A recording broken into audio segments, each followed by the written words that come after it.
অসমীয়া পাঠলৈ সকলোকে স্বাগতম জনাইছোঁ।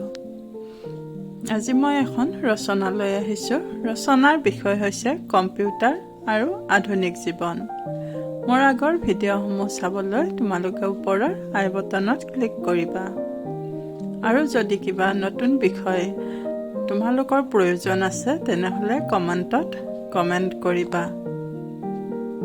মই বিষয়বস্তু আনিবলৈ চেষ্টা কৰিম।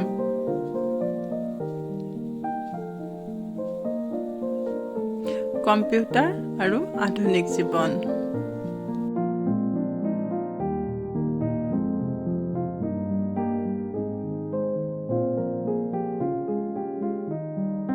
আৰম্ভণি। কম্পিউটাৰ হৈছে এক বৈদ্যুতিক সঁজুলি। কম্পিউটাৰ শব্দটো কম্পিউট শব্দৰ পৰা আহিছে, যাৰ অৰ্থ হৈছে গণনা কৰা। কিন্তু বৰ্তমান যুগত কম্পিউটাৰৰ ব্যৱহাৰ অকল গণনা কাৰ্যতে সীমিত হৈ থকা নাই।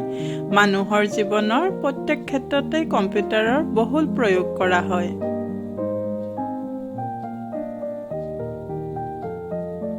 এটা পূৰ্ণ কম্পিউটাৰ বেলেগ বেলেগ অংশৰে গঠিত হয়। এই অংশবোৰ হ'ল keyboard, mouse, processor, memory, monitor, printer ইত্যাদি। যিকোনো কাম কৰিবলৈ কম্পিউটাৰক নিৰ্দেশৰ প্ৰয়োজন হয়, যাক কম্পিউটাৰ আঁচনি বা প্ৰগ্ৰেম বোলা হয়। কম্পিউটাৰৰ লগত জড়িত আৰু দুটা শব্দ হ'ল হাৰ্ডৱেৰ আৰু ছফ্টৱেৰ। CPU, মেমৰি আৰু আন ইনপুট আৰু আউটপুট সঁজুলিসমূহ হৈছে হাৰ্ডৱেৰৰ অন্তৰ্ভুক্ত। আনহাতে কম্পাইলাৰ, ইণ্টাৰপ্ৰিটাৰ আৰু অপাৰেটিং চিষ্টেমসমূহ ছফ্টৱেৰৰ অন্তৰ্ভুক্ত। কম্পিউটাৰৰ প্ৰকাৰ। ব্যৱহাৰ অনুযায়ী কম্পিউটাৰৰ তিনিটা ভাগত ভগাব পাৰি: analog computer, digital computer, hybrid computer. কম্পিউটাৰৰ আকাৰ অনুযায়ী 8টা ভাগত ভগাব পাৰি: স্মাৰ্টফোন, মাইক্ৰকম্পিউটাৰ, ৱৰ্কষ্টেচন, ব্যক্তিগত কম্পিউটাৰ,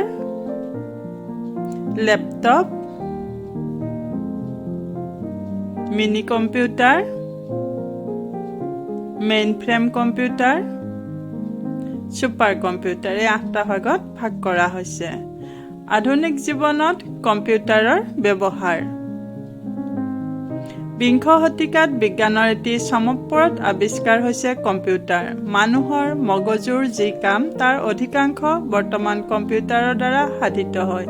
মানুহৰ জীৱনৰ প্ৰত্যেক ক্ষেত্ৰতে আজি কম্পিউটাৰৰ বহুল প্ৰয়োগ কৰা হয়। কাৰোবাৰ লগত সংযোগ স্থাপনৰ পৰা লৈ গান শুনা, ডাটাবেছ চোৱা-চিতা কৰা, ছবি চোৱালৈকে অন্যান্য কামত ইয়াৰ ব্যৱহাৰ হয়।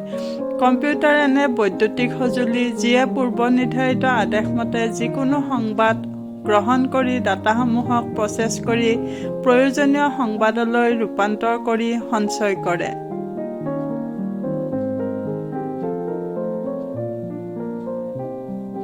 কম্পিউটাৰে জীৱনৰ সকলো ক্ষেত্ৰতে মহত্বপূৰ্ণ অৱদান আগবঢ়াইছে আৰু কম্পিউটাৰ ব্যৱহাৰৰ জৰিয়তে জীৱনৰ মানদণ্ডৰো বহু সালসলনি ঘটিছে। শিক্ষাৰ ক্ষেত্ৰত কম্পিউটাৰৰ ব্যৱহাৰ দিনে দিনে বাঢ়ি গৈ আছে। মাল্টিমিডিয়া আৰু এনিমেশ্যনৰ বহুল প্ৰয়োগৰ জৰিয়তে শিক্ষাদান পদ্ধতিত আমূল পৰিৱৰ্তন আহিছে। ইণ্টাৰনেট সংযোগ কৰি আজিকালি পুথিভঁৰাল তথা সংগ্ৰহালয় আদিৰ বিভিন্ন কাৰ্য পৰিচালনা কৰিবলৈ কম্পিউটাৰ ব্যৱহাৰ হয়। পুথিভঁৰালৰ পৰা ধাৰে নিয়া কিতাপসমূহ সঠিক সময়ত ঘূৰাই দিয়া হৈছে নাই বা কোনখন কিতাপ পুথিভঁৰালটোৰ ক'ত পোৱা যাব ইত্যাদি সকলো ডাটাবেছ ৰূপত সঞ্চয় কৰি ৰাখি এই সকলো বস্তু সুচাৰু ৰূপত পৰিচালনা কৰিবলৈ কম্পিউটাৰৰ প্ৰয়োগ হয়। তাৰোপৰি কম্পিউটাৰ প্ৰয়োগৰ জৰিয়তে বিশ্ববিদ্যালয় তথা গৱেষণাগাৰ আদিৰ মাজত যোগাযোগ স্থাপন কৰিবলৈ ইণ্টাৰনেটৰ প্ৰচলন হৈছে। আজিকালি গণিত শাস্ত্ৰৰ উপৰিও অন্যান্য বিভিন্ন যেনে ৰোগ নিৰাময়, সমাজ বিজ্ঞান, ইতিহাস ইত্যাদিৰ গৱেষণাতো কম্পিউটাৰৰ বহুল প্ৰয়োগ কৰা হয়। লগতে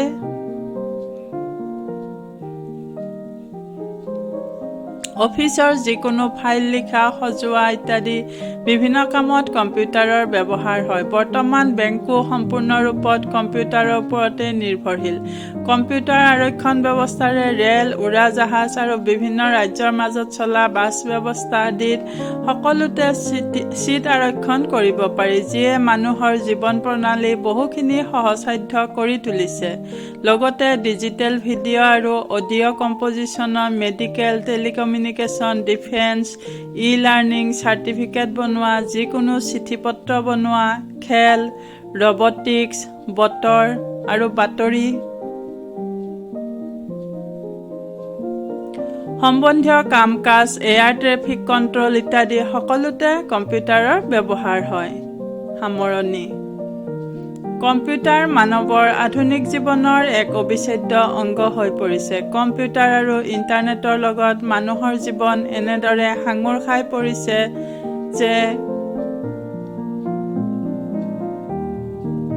কম্পিউটাৰ অবিহনে সময় অতিবাহিত কৰা মানুহৰ বাবে অসম্ভৱ হৈ পৰিছে। অহা দিনবোৰত স্মাৰ্টফোনতকৈও কম সময়ত আৰু কম আয়াসত কাম কৰিব পৰা আৰু কম ব্যয়বহুল কম্পিউটাৰৰ যে আৱিষ্কাৰ হ'ব সেই কথা ধৰক। ভাৰতৰ নিচিনা উন্নয়নশীল দেশৰ কিছুমান ক্ষেত্ৰত কম্পিউটাৰৰ ব্যৱহাৰ অপৰিহাৰ্য, কিন্তু মানুহক তুচ্ছ কৰি কম্পিউটাৰক উচ্চ আসন দিলে এসময়ত ভয়াৱহ পৰিস্থিতিৰ সৃষ্টি হ'ব। আমি সদায় মনত ৰাখিব লাগিব যে কম্পিউটাৰৰ বাবে মানুহৰ প্ৰয়োজন নহয়, মানুহৰ কাৰণেহে কম্পিউটাৰৰ প্ৰয়োজন হয়।